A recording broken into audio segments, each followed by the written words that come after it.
ইনকিলাব মঞ্চের আহ্বায়ক এবং জুলাই গণঅভ্যুত্থানের সম্মুখ সারির যোদ্ধা শরীফ ওসমান হাদী হত্যার মাস্টার মাইন্ড হিসেবে ঢাকার কেরানীগঞ্জ উপজেলার সাবেক চেয়ারম্যান শাহিন আহমেদ ওরফে শাহিন চেয়ারম্যানের নাম উঠে এসেছে। এ নিয়ে দৈনিক যুগান্তরে প্রকাশিত এক প্রতিবেদনে বলা হয়, গোয়েন্দা সূত্রের দাবি, কিলিং মিশন বাস্তবায়নে অর্থ এবং অস্ত্রের যোগানদাতা ছিলেন তিনি নিজেই।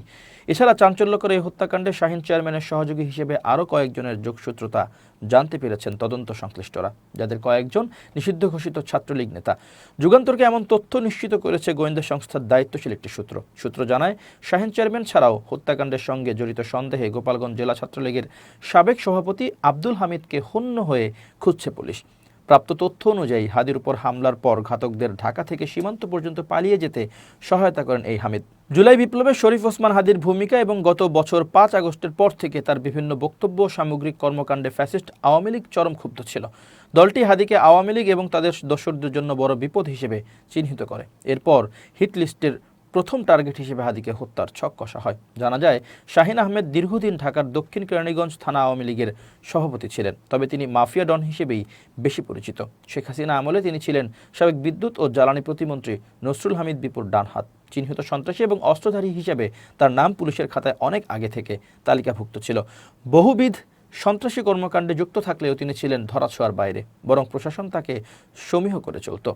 এসব প্রভাব প্রতিপত্তি কাজে লাগিয়ে তিনি একাধিকবার উপজেলা চেয়ারম্যান নির্বাচিত হন। স্থানীয়রা জানান, ৫ আগস্টের পট পরিবর্তনের পর প্রভাবশালী আওয়ামী লীগ নেতাদের অনেকের মতো শাহিন চেয়ারম্যানও সীমান্ত পার হয়ে ভারতে চলে যেতে সক্ষম হন। সেখানে পলাতক অবস্থায় তিনি দীর্ঘদিন চুপচাপ থাকলেও গত ৩-৪ মাস থেকে খোলস ছেড়ে পুরনো চেহারায় আবির্ভূত হন। সম্প্রতি তিনি দেশের মধ্যে আওয়ামী লীগের হিট লিস্ট প্ল্যান বাস্তবায়ন করতে বিভিন্ন অ্যাপসে মুঠোফোনে থেকে দেশে থাকা স্লিপার সেলের সদস্যদের সঙ্গে যোগাযোগ শুরু করেন। আইনশৃঙ্খলা বাহিনীর একজন কর্মকর্তা যুগান্তরকে বলেন, কয়েকটি হোয়াটসঅ্যাপ কল এবং খুদে বার্তার সূত্রে হাদির হত্যায় শাহিন চেয়ারম্যানের সম্পৃক্ততা পাওয়া গেছে। ঘটনার আগে ও পরে কিলারদের সঙ্গে পলাতক ছাত্রলীগ নেতা হামিদের একাধিকবার যোগাযোগ করার প্রমাণও মিলেছে।